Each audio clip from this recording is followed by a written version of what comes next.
Bago natin talakayan mga kapatid, yung mga balita no, tungkol nga doon sa live fire drill ng China sa may Tasman Sea, meron ako nakita. No? Ang sabi rito mga kapatid, no, ito ay 2 days ago lang. Yan, no, 2 days ago. Galing dito sa Corruption Corps unveiling the most corrupt person every year mga kapatid. No? Na isama rito mga kapatid ang Pilipinas. No? Sabi rito, nung 2017, ayan ako nakikita ninyo, ayan o, Rodrigo Roa Duterte, former President of the Philippines, mga kapatid, na isama no, sa most corrupt person every year. Naku po, magagalit dito mga DDS. No? Hindi ito galing mga kapatid dito sa media rito sa Pilipinas. Ito ay galing nga rito sa ano na to, Corruption Corps. Hanapin nyo na lang mga kapatid. No? According to Organized Crime and Corruption Reporting Project, sabing ganon, OCCRP's Person of the Year Award points out and recognizes the people, particularly most politicians who did the most to wreak havoc o to wreak havoc. Ibig sabihin nagdulot mga tol ng ano, nagdulot ng lagim, parang ganon, nagdulot ng kasamaan no, around the world, sabing ganon, through organized crime and corruption schemes, sabing ganon.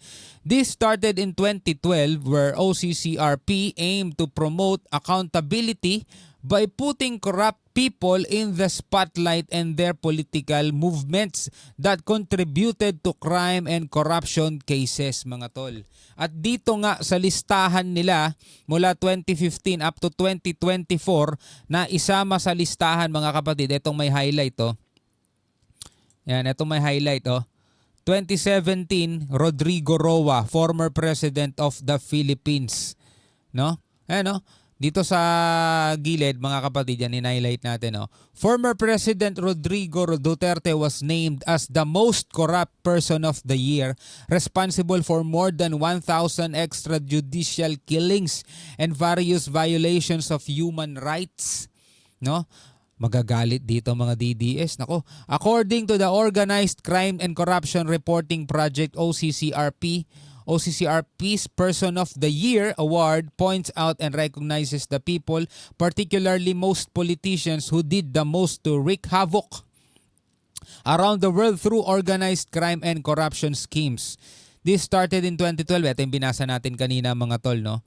Ikaw, anong masasabi mo rito no, sa pagkakasama sa listahan ng dating Pangulong Rodrigo Duterte no, bilang most corrupt no, person of the year 2017 mga kapatid? No? Naku po. No? So, iwan ko na sa inyo yan. No? Ayoko masyadong magbigay ng komento rito. Ipinakita ko lang sa inyo etong ano na to no, etong picture na to na nakita natin sa internet mga kapatid. No? Search nyo na lamang yan, Corruption Corps most corrupt person of the year. No? Makikita nyo itong picture na to mismo. Well, ituloy na natin itong balita mga kapatid. Mula rito sa UNTV. Yan, mula rito sa UNTV, Defense Minister ng New Zealand nagbabala ukol sa military exercise ng China sa Tasman Sea. No, ang sabi rito sa report, nagbabala o nagbigay babala ang Defense Minister ng bansang New Zealand sa malaking kakayahan ng Chinese warships na nagsasagawa ng military exercise sa Tasman Sea. Bunsod nito, hiniling ang agarang pag-i-invest ng malaking halaga para sa defense force ng bansa, mga kapatid. No? Nangangamba ngayon itong Defense Minister ng bansang New Zealand dahil nga sa ipinapakitang puwersa ng China dito sa Tasman Sea na malapit din sa kanila mga tol. Panoorin natin tong balita mula rito sa UNTV. Samahan ninyo ako mga kapatid. Huwag niyong kalimutan mag-subscribe. Click nyo na rin ang notification bell para ma-notify kayo whenever na may mga bago tayong reaction video tulad nito. Alright, so wag na natin patagalin pa. Panoorin na natin to mga tol.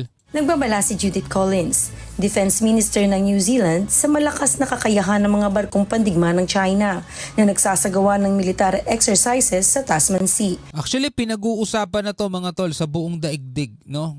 pinag-uusapan na rin to maging sa mga international media.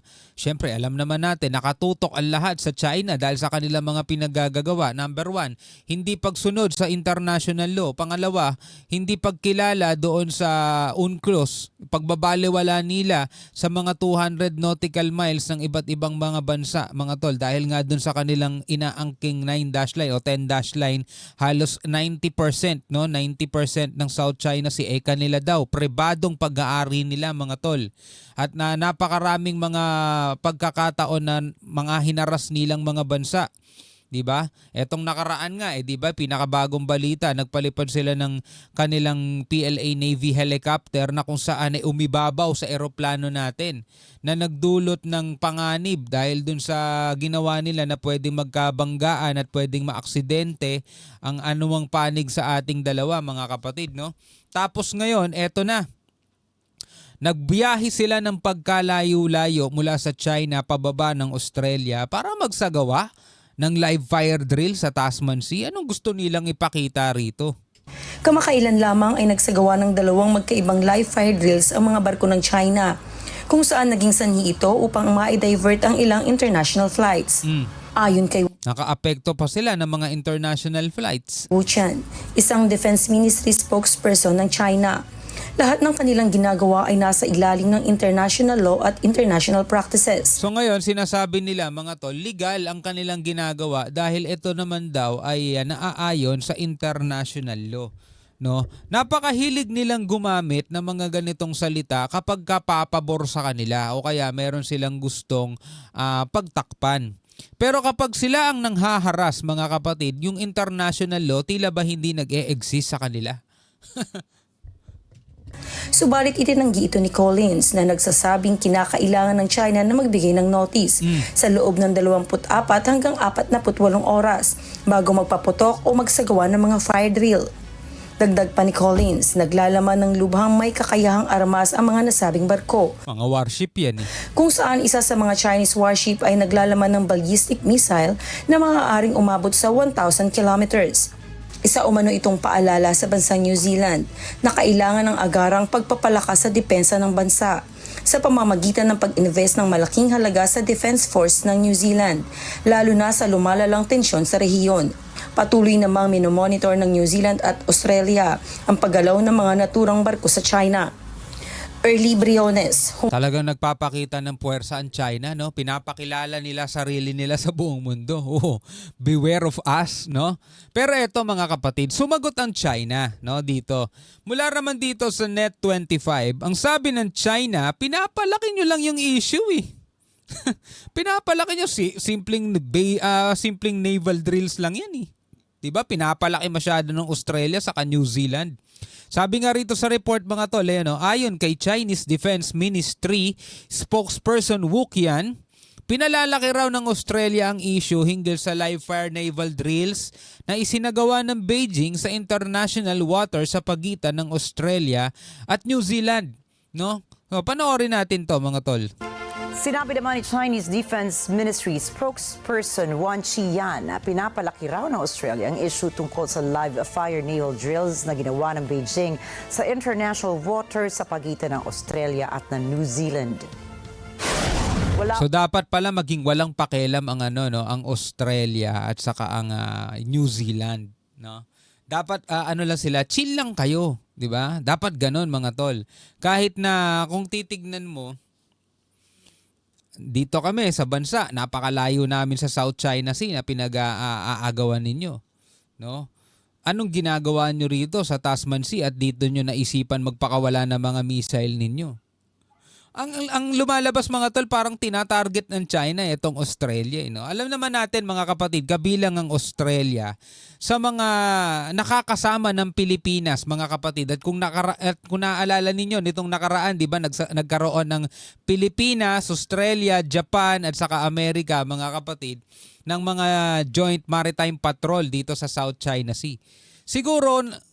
Siguro lang naman, no? Ito ay haka-haka lang naman. Bumabawi ang China, o. Anong pakiramdam, no? Nang pagkalayo-layo nyo na, bumibiyahe pa kayo sa South China Sea para sumali, 'di ba? Sumali sa sigalot ng Pilipinas at saka ng China. O ngayon, kami naman ang bibisita sa inyo. Sabihin ninyo kung anong feeling. Diba? Kasi nitong nakaraan, nagsagawa tayo ng joint maritime exercises kasama natin Australia. O, South China Sea. Nagagalit ang China dyan. Mga tol. In-invite naman kasi sila ng Pilipinas eh. Dito, sino nag-invite sa China? Wala. Pumiyahe lang sila doon para ipakita sa Australia, di kami takot sa inyo. Gusto mo, babain pa namin kayo sa teritoryo nyo eh. Ayan, literal. Mga tol, pinuntahan ng China. Umanong batayan at inconsistent din umano sa katotohanan ang mga pahayag ng Australia. Banat pa ni spokesperson Wu, umaasa sila nga magiging objective, rational, mas may katapatan at maging profesional ang Canberra ukol sa nasabing issue. Matatanda ang sinabi ni Australian Defense Minister Richard Marles noong Sabado na nabigo ang China na magbigay ng satisfactory reasons para sa live fire drills nito na naging dahilan kaya nag-divert ng flights ang Canberra. Subalit, paliwanag naman ni Wu, paulit-ulit na umano nga naglabas ng abiso sa pamamagitan ng isang post ang Chinese Defense Ministry na may isasagawa silang drills. Sumunod din nila ang Beijing sa international law at hindi rin umano nakaapekto ang kanilang naval exercises sa aviation flights ng Australia. So yun ang sagot ng China, mga tol. Paulit-ulit daw silang nagsabi o nag-abiso na magsasagawa sila ng live fire drill. Diba? Pero ang tanong, mga kapatid, bakit dyan? Apakalayo nyo na. Well, international waters naman yan. Wala namang nagbabawal sa kanila. Pero kasi China gumawa. Yun ang problema, mga tol. Kaduda-duda. Kasi China gumawa. Anyway, bilang isang Pilipino, ano masasabi nyo dyan? Comment na lamang kayo sa ibaba. Hanggang sa muli, ako nga pala si Shobaldi. Peace out.